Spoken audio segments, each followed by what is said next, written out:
And here you can see Pidcock has made a move. He's on the wheel of Benoit. He's made that stealth move really over, and we're now heading to the hardest climb in the whole race, 22% maximum. Adrià is moving across, and this group is going to all be together, and we're going to have more than 10 riders at the front now. Bilbao's in the group. There's a collection of stars here, and Pidcock getting there, away from already out of it. Pidcock's looking good, isn't he? He's moving across the gap, and there are some riders who are failing to cope with this. Benoit is coping with it better than others. And look at Vossevenot fighting his bike, fighting himself. So much energy through that bike. Just look. It just brings a big surprise to me that Van der Poel isn't here. And we haven't seen what's going on behind too. Is there a problem? Is he just biding his time? Is he being patient? And behind, they're hesitating. They can't decide who's doing the work. Israel Premier Tech have missed out. Uno X as well. Van der Poel's got to sit further back. At the minute, I'm looking around. He's isolated. No more teammates left. Is it a case of too much too soon earlier on, where they were riding even when we had the 4 riders in the breakaway? He had all of his teammates up towards the front with Krauw, also Reisebeek, Zandro Mariza. Most people in this group won't want to ride, because they said there are 11 teams represented up front. Yes, they might have to make a decision in a little while whether it's the right rider for them. But at the minute, you can see that Stevie Williams is working because his team has missed out completely. Uno X have missed the move completely as well. They've got a rider there. Van der Poel waits, sits. Coming into the second and final ascent of the Kaalberg for the attackers. 12 riders at the front. Hirschi, Honoré, Pidcock, Benoit with Vossevenot, Adrià, Mollema, Lapera, Vokela, Madouas, Pasha and Bilbao.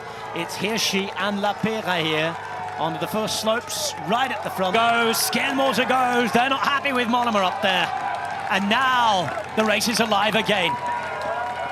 Turns will want to chase him. Kuznefroy is being positioned by the injured, but battler, the real battler, Dorian Godon. Then you've got Mathieu's. Mind you, Pidcock has unfinished business with this race. Second in a photo finish that you couldn't see from the eye whether he won or lost. Third last year as well. And in this group, you've got Bilbao looking to win a first World Tour one-day race. Now Healy's committed, so Marijn van den Berg must be feeling $1 million today. And this is the Beemlerberg, final climb of this Amstel Gold Race. And the gap's coming down to this group behind now, led by Ben Healy, 33 seconds. These 4 unawares, they keep riding, they keep working, but the gap's been reduced by about 15 seconds. Tom Pidcock makes his move, does not want Lapera to come back. And Tom Pidcock not waiting for his sprint. He could well be the fastest man in this group, but he's not hanging around to find out. He wants to make sure that he's the one in control, he's the one in the driving seat, he's the force to be reckoned with. Oi, oi, oi, oi, oi. And that is the man they want to win the race with. Deary me, all of that work. And Marijn van den Berg, he's gone into the barriers. They're all thinking about how they're going to win this race. We've had one attack from Pidcock, now we get a move from Benoit. Benoit's there. Can Vossevenot close the wheel? Thunder the Flamme Rouge they go. One look at this lot as well. It's deja vu. We've been here before, haven't we? 400 meters now, but they do not want to make the same mistake. Bilbao makes his move. Mollema goes as well. The Dutch Stream is alive. Very faintly behind, but here's Vossevenot leading it out. Mado Vossevenot now with 200 meters to go into a headwind sprint. Behind him is Pidcock on the wheel.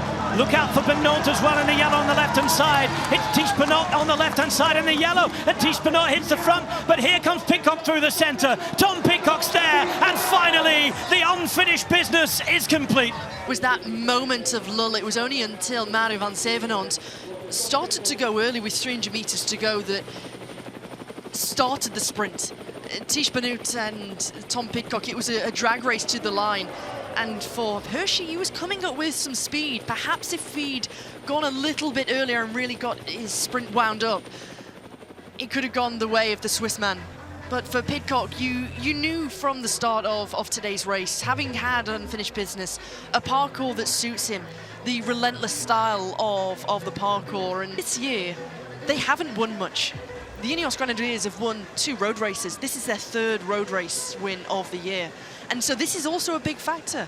The pressure's on, but Pidcock can deliver. 13 days ago, he couldn't even weight bear after that crash in Itzulia.